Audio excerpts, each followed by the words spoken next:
नमस्कार, मी नीता सावंत. श्री गोविंद बालमंदिर माध्यमिक विद्यालय अंधेरी पूर्व येथे सहाय्यक शिक्षिका आणि समुपदेशक म्हणून कार्यरत आहे. आनंद यात्री या युट्यूब चॅनेलवर तुमच्या सर्वांचं स्वागत आहे. आनंद यात्री या युट्यूब चॅनेलवर आपण आनंद घेणार आहोत संकलनात्मक साहित्याचा. असं म्हटलं जातं की आजचं वर्तमानपत्र ही उद्याची रद्दी असते, पण त्या वर्तमानपत्राचा योग्य उपयोग केला तर एक चांगलं संकलन त्यातून निर्माण होऊ शकतं असा मला विश्वास वाटतो. या संकलनाची सजावटीची बाजू सांभाळली आहे श्री संतोष शेलार यांनी. संतोष शेलार सर बांदिवली विद्यालय जोगेश्वरी पूर्व येथे चित्रकलेचे शिक्षक आहेत. आज आपण पाहणार आहोत श्री विष्णू वामन शिरवाडकर उर्फ कुसुमाग्रज यांच्यावर आधारित कवी कुसुमाग्रज जन्मदिवस मराठी भाषा दिवस हे संकलित. कुसुमाग्रज जन्म 27 फेब्रुवारी 1912. एक श्रेष्ठ आधुनिक मराठी कवी, नाटककार व कादंबरीकार. पूर्ण नाव विष्णू वामन शिरवाडकर. कुसुमाग्रज या टोपण नावाने काव्यलेखन. जन्म पुणे येथे, नाशिक येथे शिक्षण.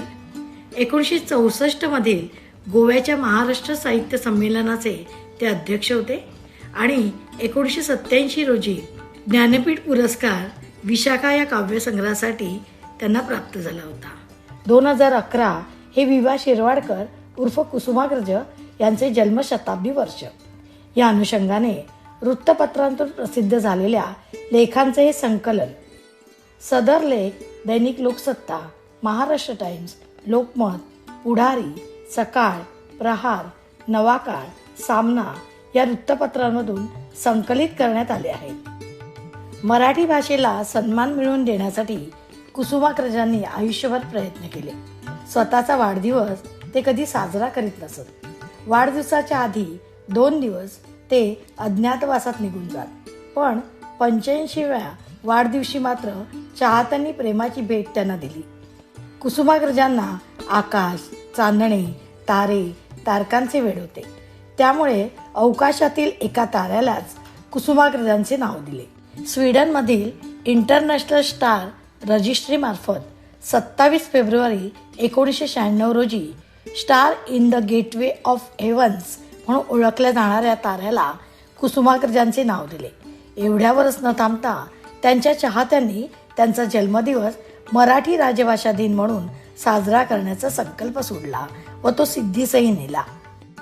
तात्यासाहेबांच्या म्हणजेच कुसुमाग्रजांच्या मूळ हस्तलिखित भाषणातील तो उतारा. गोविंद तळवळकर यांनी कुसुमाग्रज यांच्यावर लिहिलेला लेख प्रकाशाचे बेट.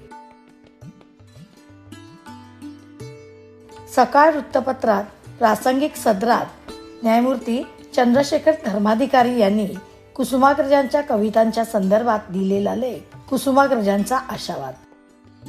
प्रेम कुणावरही करावं हा प्रवीण दवणे यांचा सकाळ वृत्तपत्रातील लेख. ते म्हणतात, खरोखर जन्मोजन्मीचं सौभाग्य म्हणूनच कुसुमाग्रजांचं प्रत्यक्ष व कवितेतलं प्रेम आम्हाला लाभलं. स्वप्ना पाटकर यांचा सामना वृत्तपत्रातील लेख जोगीण. पंडित सत्यदेव दुबे यांचा लोकमत वृत्तपत्रातील लेख आयुष्यात पहिल्यांदाच. प्रहार या वृत्तपत्रात प्रसिद्ध झालेला रमेश नारायण वरखेडे यांचा लेख. लेखकाचे स्वातंत्र्य याविषयी आपली भूमिका स्पष्ट करणारा विवा शिरवाडकर यांचा असंग्रहित लेख. प्रहार या वृत्तपत्रात प्रसिद्ध झालेला रामदास भटकळ यांचा लेख पार्ट टाइम कवी. डॉक्टर घनश्याम बोरकर यांचा ईश्वर शोध कुसुमाग्रजांचा हा लेख. हे संकलन तुम्हाला कसं वाटलं? आवडल्यास नक्की लाईक करा, शेअर करा, सबस्क्राईब करा. पुन्हा भेटूया एका नव्या संकलनासह. धन्यवाद. जय मराठी.